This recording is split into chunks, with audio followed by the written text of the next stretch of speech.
Bueno, continuamos en la Jornada Nacional de Aforistas dentro de la programación de la Semana de Aforistas de Sevilla con Gabriel Insausti, que bueno, todos conocéis de sobras. Es uno de los aforistas en activo más prolíficos e interesantes. Acabamos de publicar el libro Sal Albur, este precioso librito, Estados de Excepción, que os recomiendo que adquiráis.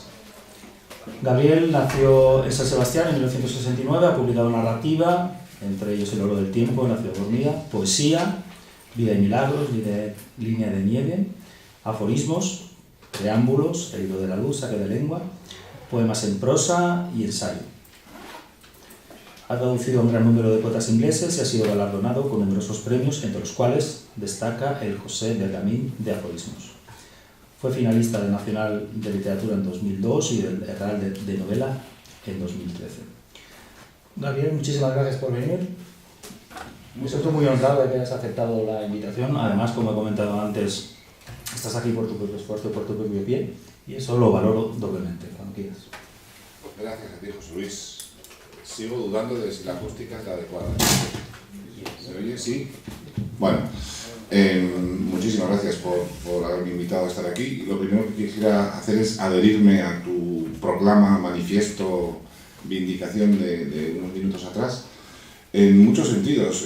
Primero, yo siempre he detestado el lenguaje de la mera cantidad, que las cosas solo sean gordas o flacas, abundantes o exiguas. Prefiero el de la cualidad. Sería una contradicción en los términos que alguien que se dedica, gentes que se dedican al aforismo, nos fijásemos solo en los números, ¿no? ¿En qué poca gente? Ay, no me importa. Recuerdo que Pound dijo una vez, supongo que antes de que saliera La Tierra Baldía, Eliot es el poeta más importante de Inglaterra porque lo sabemos 12 personas. Ya está, no hace falta más. Es en primer lugar. Y digo esto porque lo mismo ahora ha sucedido a vosotros. Cuando José Luis se puso en contacto conmigo para ver si tenía bien pasarme por aquí en la Semana del Aforismo, después de haberse puesto en contacto conmigo para pedirme aforismos, sugerir antologías, tener ideas, proyectos plurales, en fin, vamos, si lo dejamos ir al servicio en el descanso, se le ocurrirá una nueva antología ahí con quien se encuentre por el camino. Yo lo que pensé es precisamente lo que ha salido en esa proclama discreta y sensata y serena de José Luis antes, y es que efectivamente el precio de la autonomía y de la libertad muchas veces es, bueno, la precariedad, la escasez de medios, pero eso es lo que te permite hacer lo que te da la gana, que es lo más santo que puede haber en este mundo. Así que yo te felicito, José Luis, sigue en tus 13. A todos, que sois los que habéis hecho posible. Alguien leyó ayer 13 aforismos, me encantó que dijera 13 y no 12 más 1, esa horterada que han inventado algunos. Entonces, que sigamos en nuestras 13 como Elías, me parece estupendo. Y lo segundo que quería decir es que siento cierta sensación de intrusismo. Es cierto que he publicado 4 libros de aforismos recientemente, pero hasta 2008 yo no había escrito nunca aforismos. Lo mío es más bien la poesía, los diarios, un poco la narrativa de ficción, sobre todo el ensayo.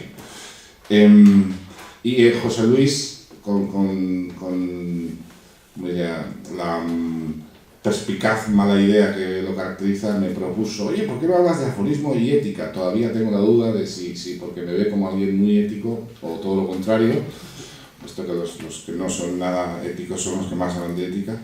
No me despejes la duda, mejor. Y por eso propuse yo este tema de aforismo y ética, monodia, empatía, porque el abandono de la monodia, como diré dentro de unos minutos, y la empatía, pero también la ironía, quizás son algunas de las estrategias que se me ocurren. Tampoco soy un lector muy erudito ni muy ávido en cuestión de aforismos, no puedo alardear de eso. Y no soy nada imperialista de mi propia vivencia y mi propio ejercicio del aforismo.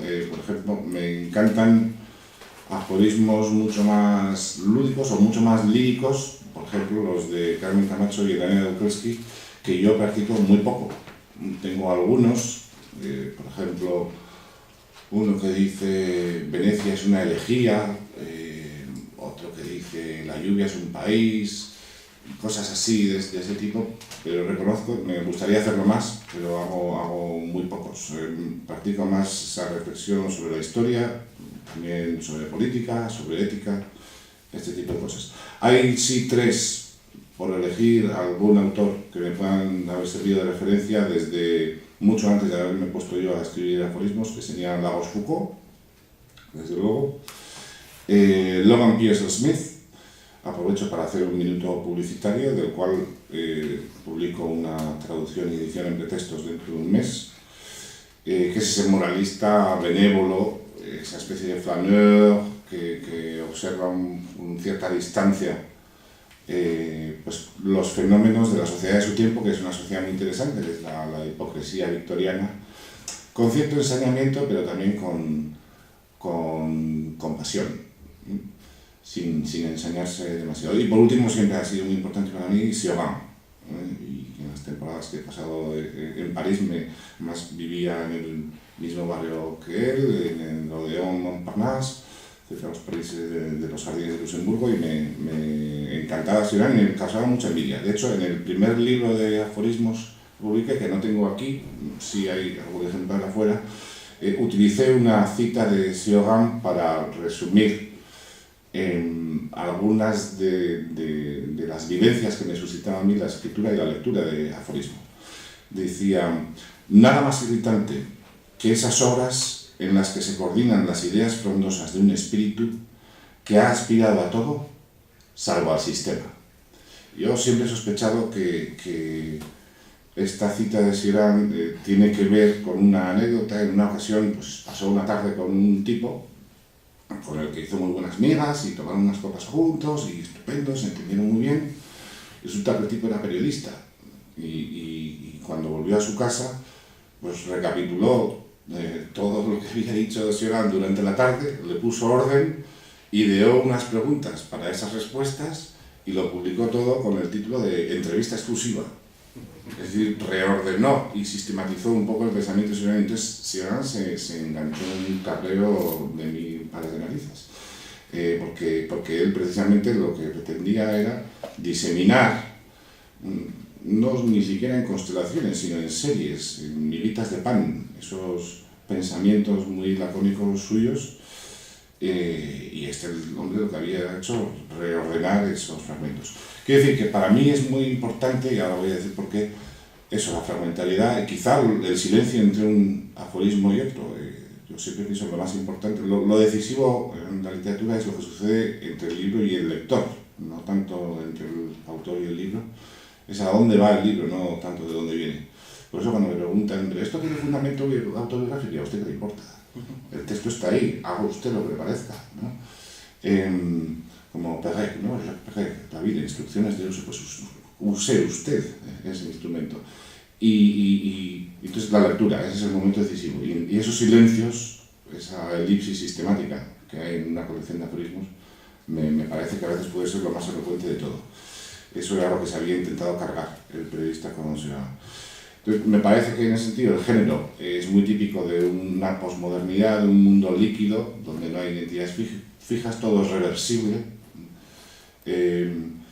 y donde es una colección de aforismos, es un modo de tirar y esconder la mano, en el sentido de que uno ejerce cierta crítica, pero no declara desde qué posición la ejerce, sino que se va viendo, en la medida en que inevitablemente al final haya recurrencias, haya ecos, porque a todos nos interesan al final 10 o 12 temas, sustancialmente, que se repiten dentro de una colección y se va formando una cierta interrelación entre los aforismos.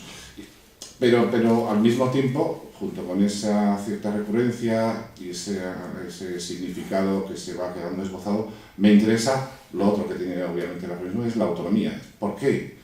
Claro, yo soy un tipo académico que se dedica a escribir pues, artículos y sobre todo monografías de 300 o 400 páginas donde cada cosa, cada afirmación está sustentada sobre otra, documental o argumentalmente, y es a su vez sobre otra, todo tiene que estar muy bien.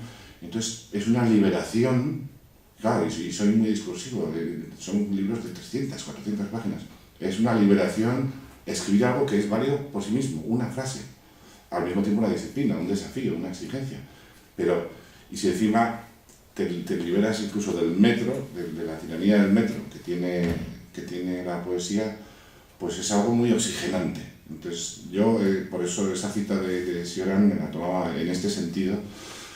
Es algo catártico, ¿no? Claro, después de haber escrito desde las 9 de la mañana ahí con tu monografía sobre el adjetivo calificativo de Torres Villarroel, siglo XVII, coger y decir, bueno, hoy digo esto porque me da la gana y a ver si se tiene en pie. Luego, claro, luego hay que desbrozar y podar, muchas cosas al final no aguantan, ¿no? Pero de modo tentativo está muy bien. O sea que yo llego al aforismo en gran medida, por ahí también por cierta nostalgia de filosofía. Yo estudié filosofía, además de filología, sabiendo que no me iba a dedicar a la filosofía y que nunca me iba a sentar a las 9 de la mañana a escribir sobre el ente en cuanto ente. Pero a lo mejor una frase sí, una frase que tenga una relación, y sobre todo supongo que aquí hay mucho de esto, es decir, gente que tenga una vocación reflexiva y que tenga lecturas filosóficas, pero en cuya vivencia del pensamiento todo es indisociable de la palabra, de la formulación, de esa labor de orfebrería que nos lleva a pulir la frase. En fin, por ese camino llegué yo al aforismo y incluso he seleccionado 4 aforismos un poco que explican mi modo de vivir. Primero, la exigencia de la concisión. Es un meta-aforismo que dice: el aforismo es la prisa de la prosa. Otro que al mismo tiempo, de vez en cuando, algún aforismo un poco más largo, que no sea donde no haya demasiadas inferencias, sino pura parataxis, me parece que rompe el saque un poco a la pura catarata, que al final es demasiado apresurada en una colección de aforismos. Otro que tiene que ver con los peligros de la agudeza del ingenio puramente verbal, ¿no? En el sentido conceptista, que dice: el ingenio solo agita el farol de una verdad. El farol es lo que capta la atención en la oscuridad de la noche, pero lo que importa es el hombre y el barco que puede haber detrás, ¿no? Y solo es un camino para llevarnos. Si está demasiado aferrado a la pura materia fónica de la palabra, a la pura asociación ingeniosa, fortuita, también eso se cae demasiado pronto, ¿no? Otro que tiene que ver con lo que hay en el aforismo de parentesco con la poesía, es decir, con un significado que es indisociable de su significante, dice sencillamente: en el cómo está el qué. Esto a veces casi también vale para la ética, ¿no? Con la confusión, cuando medios y fines se disocian demasiado, también podría valer. Y por último, uno que es casi una posición personal a la hora de vivir yo el aforismo, pero también todos los demás géneros, que dice: en la honda, en lo hondo, que tiene que ver con, bueno, ni siquiera es un propósito, ¿no? Mi capacidad para la desubicación es natural, espontánea, no adquirida, o sea, no tengo que proponerme yo quedarme en los márgenes de nada, porque soy un consumado artífice en esas artes. Y entonces, con estos libros, ¿cuál sería el desafío? Pues, a mi modo de ver, y de esto hablaba ya en un artículo recientemente publicado José Luis, el problema que se plantea el aforismo en su relación con la ética, modernamente o posmodernamente, que es donde estamos, es que, claro, el aforismo siempre ha tenido una voluntad crítica y de reflexión ética, pero la ética, como diría yo, está o por un lado en bancarrota o por otro lado en la hipertrofia más absoluta hoy en día. Quiero decir, no hay un consenso en absoluto sobre ética, pero no lo hay de modo espectacular. Quiero decir, desde hace más de 100 años, desde la genealogía de la moral y Nietzsche y otros autores, por un lado ni siquiera existe tal cosa llamada ética, o como mucho es algo cuyos dictados podemos equiparar a las normas de la FIFA o de tráfico, algo de lo que hay que hacer caso pues, de modo procedimental, pero nada más. No expresan ninguna estructura del ser, ninguna naturaleza humana. Pero por el lado contrario te encuentras, como yo me encontré hace 2 semanas, con gente que afirma que es así, que existe la ética, que incluso hay que convertir a los animales o a algunas especies de animales en sujetos éticos e incluso sujetos jurídicos, ¿no? Bien, y entre esos dos extremos, pues todo lo que queramos. Cada uno de nosotros tendrá una visión distinta de la ética, o siquiera de si existe o no tal cosa llamada ética. Entonces, claro, el escritor de aforismos supongo que se enfrenta para empezar a una prohibición tácita. No puede hablar a quemarropa de ética. No puede subirse a un púlpito, no puede dar, por supuesto, el púlpito. Como mucho puede construir el púlpito con sus palabras, con sus aforismos. Y el acto de subirse a él es indiscernible de construirlo. Pero tampoco, porque eso le lleva a adquirir un tono de elevación que yo creo que no conviene a la época, a nuestro modo de tolerar la intrusión de lo ético en el discurso. Entonces, a lo que yo he llegado, esto tiene que ver con cosas de las que hablaba ayer Manuel, es, bueno, por un lado, a recordar, bueno, la Foucault, desde luego, aquella causticidad hoy en día casi carece de sentido en ejercerla tal y como la ejercía la Foucault, porque casi ya no hay nada que destruir. El desafío sería más bien construir. Y me recordaba también del oráculo manual y arte de la prudencia de Gracián. Es decir, todo ese tipo de discursos donde, existiendo una cierta normativa, entre comillas, pensada para la gente de la Compañía de Jesús, que es al fin y al cabo clero regular, existiendo el discurso de los principios, al mismo tiempo se dan cuenta estos señores de que no todas las eventualidades de la vida y los dilemas morales y los problemas éticos pueden quedar registrados y previstos. Es decir, que al final hay cierta hermenéutica y cierto arte de la prudencia. Es decir, la prudencia es lo que comunica los principios que son generales y abstractos con los acontecimientos y los problemas que son concretos, particulares, ¿no? Y el aforismo puede ir por ahí, quizás no tanto dedicarse a enunciar los principios, dejarlos a veces implícitos, sino recurrir un poco a la casuística y darle viveza al discurso, darle plasticidad también. Esa es una posibilidad. Otra, el uso de la ironía, es decir, no desarrollar de modo unilateral y monolítico una posición, sino más bien contemplar con distancia y con cierto sarcasmo a veces el objeto que se estudia, ¿no? Es un recurso retórico, digamos. Yo recuerdo, por ejemplo, uno de los aforismos míos que ilustran esto es uno que dice: en la decepción hay una pedagogía, ¿no? Es decir, coger dos términos que aparentemente no se llevan muy bien, que incluso tienen uno una connotación positivamente clara y otro más bien negativa, y juxtaponerlos. Bueno, en la decepción hay una pedagogía en la medida en que nos ayuda a liberarnos de lo ilusorio, de una ilusión que nos habíamos hecho, y aprendemos a contemplar, a dejarla atrás. Otro recurso más que retórico es puramente gramatical, es decir, hacer ética hablando siempre en primera persona del plural, o a veces en segunda, en el tu testator, es decir, incluirse uno a sí mismo en aquello que critica, para no situarse en ningún púlpito ajeno al fenómeno, ¿no? Por ejemplo, uno que dice: siempre tememos que se formen de nosotros la opinión equivocada. Deberíamos temer que se formen la opinión correcta, ¿no? Que tiene que ver con ese pequeño canalla que llevábamos todos dentro.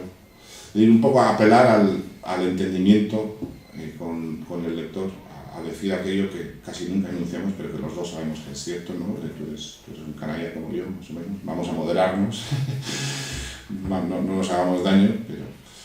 Y otro recurso ya es puramente psicológico, que consistiría en simplemente decir, bueno, lo que a todos nos pasa, y tomarnos y desdramatizarlo, ¿no? He escogido uno que tiene que ver con la temática amorosa, que dice: el esfuerzo de parecerme a ese que amas en mí. Mi mujer todavía no lo ha leído este. Ya veremos cuando lo lea. Ya veremos, a ver qué pasa, porque está en el último, que hay un ejemplar en casa, o sea que ahora cuando coja el tren mañana y llegue, a lo mejor me están esperando con el rodillo en la mano. pero al mismo tiempo es una declaración muy sincera, es decir, que uno tiene que estar a la altura de lo que espera el otro, y eso le lleva a mejorar. En general, hay muchas posibles clasificaciones, hay aforismos, digamos, deslumbrantes y peligrosos, por ingeniosidad. Yo quizá prefiero los alumbrantes, los que nos hacen ver no el foco de luz, sino aquello que ilumina luz.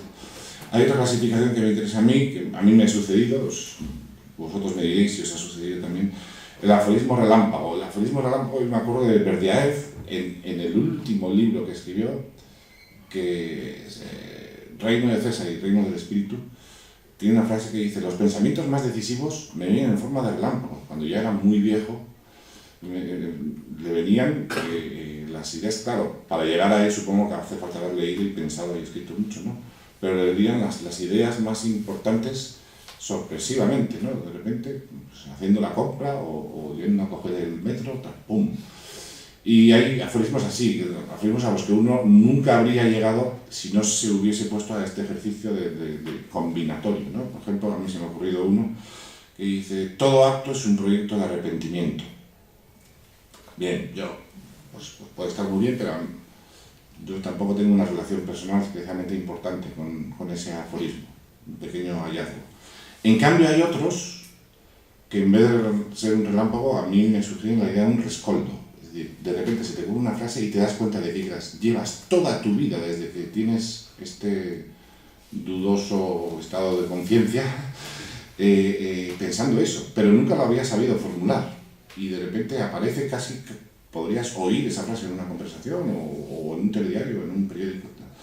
Y tengo varios en los últimos libros, pero hay uno, por ejemplo, que para mí es muy importante, que dice: el otro está en la orilla opuesta, pero de un lago. De un lago en el sentido de que es por tanto la misma orilla, estamos todos en la misma orilla, aunque aparentemente haya una alteridad. Es un aforismo muy importante para mí porque vengo de un lugar donde durante décadas la absoluta alteridad del otro ha vendido mucho en el discurso público, y la demonización de quien estuviese al otro lado y la construcción ficticia de dos comunidades. Y además es muy biográfico, porque esto lo sabe cualquier montañero. Este aforismo tiene que ver, tiene un año o dos, pero tiene que ver con algo que me sucedió cuando yo tengo 50 ahora, pues tenía 22 años. Un amigo y yo nos iba mucho al monte, cogimos en San Sebastián, nos pusimos a hacer dedo y llegamos hasta Somiedo, que es la parte ya occidental de Asturias, 400 kilómetros. Dormimos en Valle del Lago, y subimos hacia la cumbre más cercana a la mañana siguiente, y a 1000 metros de altitud hay un lago. Y llegamos allí, y al otro lado del lago pues, salía el camino para atacar la cumbre. Y entonces había un poco de niebla, nos pusimos a rodear el lago para llegar hasta ese camino, y al cabo de una hora nos dimos cuenta de que habíamos vuelto al mismo sitio. Era tan redondo, tan perfecto, que lo que te parecía a otro lado pues era uno y el mismo, y además indistinguible. Es que nunca te dabas cuenta de exactamente de dónde estabas. Al cabo de una hora estábamos en el mismo sitio, ¿no?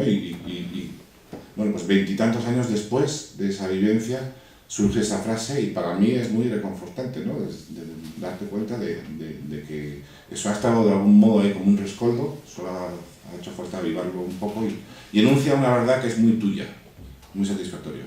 Algunos más, y que tienen que ver con la reflexión ética que he seleccionado para ilustrar un poco por dónde han ido los tiros en mi caso, pues dicen: nunca sabrás a qué dices que no.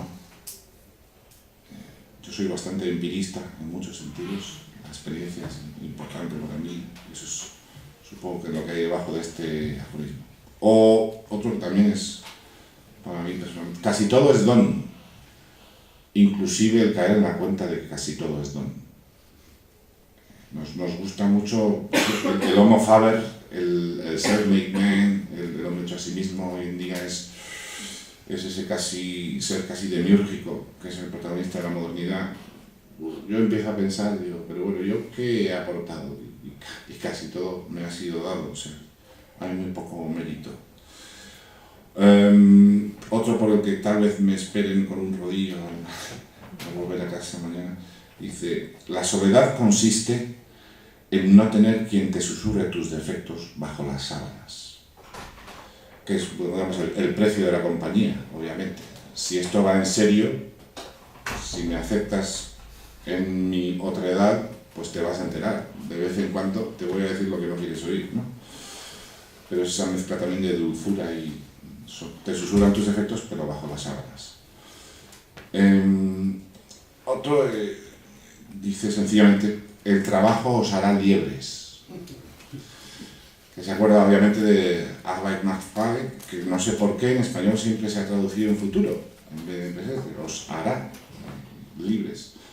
Y lo que nos hace es liebres, siempre corriendo ahí detrás de la zanahoria, y que nos ponen delante del hocico, pero nunca llegamos a alcanzarla.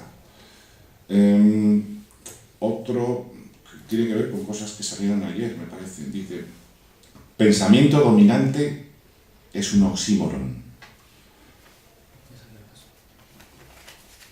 Dice otro: cada persona es una adivinanza. No se pierde la fe, se cambia de dioses. Y finalmente uno que juega un poco con la materia fónica de la palabra, si os acordáis de Gauss, el tema de desterrados, transterrados en el exilio. Ni desterrado ni transterrado. A estas alturas lo que está uno es aterrado. En fin, hay distintos procedimientos. La preocupación ética no quita a veces el humor. Por ejemplo, uno que he escrito muy recientemente dice: estás igual, dicen, creyendo hacer un cumplido. A mí lo que me gustaría es estar distinto, claro. O se me ocurrió hablando con un amigo de Murcia, un amigo de Dionisia García, sobre Peñalver. Dice: las personas, como los quesos, las prefiero sin envasar. Hay demasiado envasamiento últimamente. Tengo unos cuantos que hablan sobre la idea de civilización, de ruina, de construcción. La metáfora es la ruina. Pero aquí he utilizado otra. Dice: una época piensa de otra lo que un hombre sobre el vecino de arriba. Y esta tiene que ver con el discurso de José Luis de presentación de esta mañana. Es un aforismo, tengo unos cuantos de este tipo. Es performativo, no solo dice, sino que hace lo que dice. Y muchas veces lo hace contradiciéndose a sí mismo. Dice: la obsesión por cuantificar en 87 de cada 100 casos esconde una forma de inseguridad. Bueno, yo creo que lo dejaría ahí para no aburrir más de lo necesario al personal, y quizá haremos 5 minutitos de preguntas, sugerencias, insultos. Ustedes el vodka yo a palo seco. Si queréis comentar alguna cosa, aprovechar.